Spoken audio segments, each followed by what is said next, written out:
तो गोपाल कृष्ण अग्रवाल, आप तो कह रहे हैं कि भाई सेंध हमारी 3 से 35 वोटों की हो सकती है, ये उम्मीद आप लगा रहे हैं?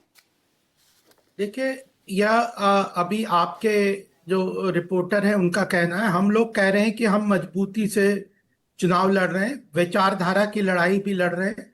जो हमारे सीपी राधाकृष्णन जी जो कैंडिडेट हैं वो आइडियोलॉजिकली बहुत ही स्ट्रांग है, पॉलिटिकली स्ट्रांग है, और उनको बहुत सारी पैकिंग है। साउथ का जो बहुत एक आउटरीच है एनडीए का, उसके अंतर्गत भी उनका पूरा एक्सपीरियंस है। उस तरफ उन्होंने ग्राउंड लेवल पे काम किया है। दूसरी तरफ जो यूपीए और इंडिया अलायंस के जो कैंडिडेट हैं, उनका अगर बैकग्राउंड देखें तो ना उनको पॉलिटिकल एक्सपीरियंस है, उनका जुडिशरी एक्सपीरियंस है। जुडिशरी में भी उनके ऊपर कई तरह के आरोप और कई तरह के नैरेटिव चले हैं, जिसके कारण उनका नक्सल के ऊपर जो नक्सलवाद सलवा जुद्दों के ऊपर जो फैसला था वो कंट्रोवर्शियल रहा। भोपाल गैस ट्रेजेडी पे कंट्रोवर्शियल रहा। उसके बाद और भी कई तरह के उनके जो फैसले थे उसके ऊपर कई लोग वाकिफ नहीं हैं। तो उनका ना पॉलिटिकल जो बैकग्राउंड है, एक्सपीरियंस है, तो यह सब चीजें अपने आप में स्पष्ट दिखाती है कि कौन कैंडिडेट स्ट्रांग है। दूसरी बात क्या है कि राज्यसभा एक ऐसा प्लेटफॉर्म है, सीनियर लोगों का प्लेटफॉर्म है, जहां पे सभी पार्टी के लोगों के बातों को स्पष्ट रूप से आ जाना चाहिए फ्लोर पे, और एक एक्सपीरियंस तरीके से उसका संचालन होना चाहिए। पॉलिटिकल मैच्योरिटी चाहिए। हमें डाउट है कि जो अब इंडिया अलायंस के जो कैंडिडेट हैं उनमें वो पॉलिटिकल एक्यूमेंट और मैच्योरिटी है कि नहीं। तो यह बात है, मुझे लगता है कि बहुत मजबूत तरीके से सीपी राधाकृष्णन, जिनका 16 साल की उम्र में नहीं, राजनीतिक नतीजा करियर तो शुरू हुआ। साफ है कि सीपी राधाकृष्णन जीत उनकी तय है, लेकिन मार्जिन देखिए ना पिछले, अगर मार्जिन आप 20 सालों के चुनाव देखें तो इस बार वो मार्जिन सबसे कम होगा जीत का, नहीं, और सीधे तौर पर वो विपक्ष की मजबूती का प्रमाण होगा।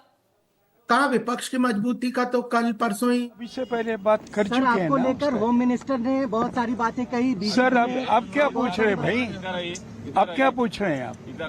एनडीए कितने दिन के बाद आप पूछ रहे हैं? रोज बोलते रहूंगा क्या मैं वही बात को? थैंक यू, कहना चाहेंगे आज के दिन? Thank you, thank you, thank you, thank you.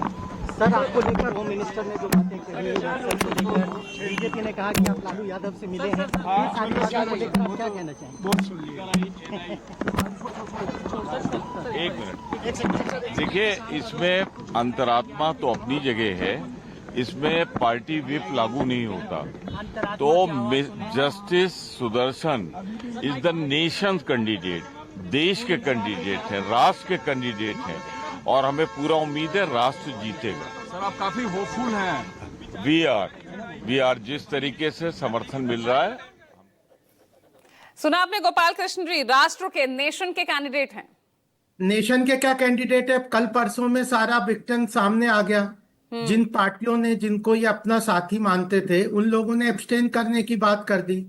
Punjab से अकाली दल ने बायकॉट कर दिया इनका, और जो बीजेडी जो थे उन्होंने कहा है कि हम एब्सटेन करेंगे। वो भी लगातार आपके साथ कोई भी चुनाव हो खड़े होते नजर आते हैं, तो भाई इससे विपक्ष को क्या नुकसान? तो विपक्ष भाई के यहाँ पास तो आपका है क्या? आंकड़ा बढ़ता अगर वो इस चुनाव में हिस्सा लेते। नहीं तो अल्टीमेटली जो आप कह रहे हो कि विपक्ष की एकता मजबूत हुई है, हाँ। वो तो विक्टन ऑलरेडी दिख रहा है ना सामने। विपक्ष की एकता कहाँ मजबूत हो गई? विपक्ष की एकता मजबूत होती कि और पार्टियां उनके साथ खड़ी होती। एनडीए का पूरा अलायंस एकदम मजबूती से सीपी राधाकृष्णन जी के साथ खड़ा हुआ है। एनडीए का पूरा गठबंधन मजबूती से एकजुट होकर खड़ा हुआ है, और जो इंडी अलायंस है उनका तो विक्टर आपको सेंध कहाँ लग रही है इंडिया में? आप मुझे ये बताइए ना, 324 का आंकड़ा तो उनके साथ है ही है, तो सेंध कौन कर सकता है?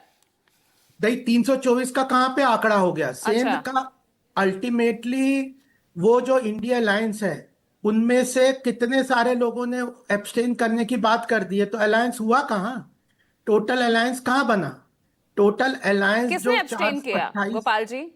428 तो हमारे वोट पूरे पक्के हैं। 428 जो 384 चाहिए, हमारे 428 ऑलरेडी हैं, और उसके ऊपर कई लोग हम एक्सपेक्ट कर रहे हैं कि और लोग भी जो कैंडिडेट को तो आप ये analysis बताइए कि आप सेंधमारी में कहाँ कामयाब हो रहे हैं, किसको अपने पाले में लाने में आप ना, कामयाब हुए, ये सेंधमारी बता हम दीजिए। कहते हैं चलिए। क्योंकि यहाँ पे विप जारी नहीं होता, इसको सेंधमारी की तरह हम नहीं लेते। अच्छा, अपने कॉन्शियस के हिसाब से जो बेटर कैंडिडेट है, क्योंकि राज्यसभा ऐसा प्लेटफॉर्म है जो निष्पक्ष तरीके से काम करना है, सभी को चलिए ठीक है। अनुमाचार्य बताइए भाई कहाँ सेंधमारी।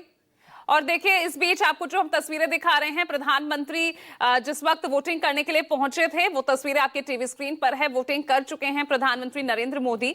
सबसे पहले पहुंचकर उन्होंने वोटिंग की प्रक्रिया शुरू की और देखिए तमाम जो सांसद हैं बीजेपी के उनका स्वागत करते हुए और प्रधानमंत्री वोटिंग करने के लिए पहुंच रहे हैं। वोटिंग की प्रक्रिया उपराष्ट्रपति चुनाव के लिए शुरू हो चुकी है और आप देख सकते हैं तस्वीरें भी सामने आ गई है जिस वक्त प्रधानमंत्री वोटिंग कर रहे हैं यहाँ उपराष्ट्रपति पद के चुनाव के लिए। ये तस्वीरें भी सामने आ गई हैं।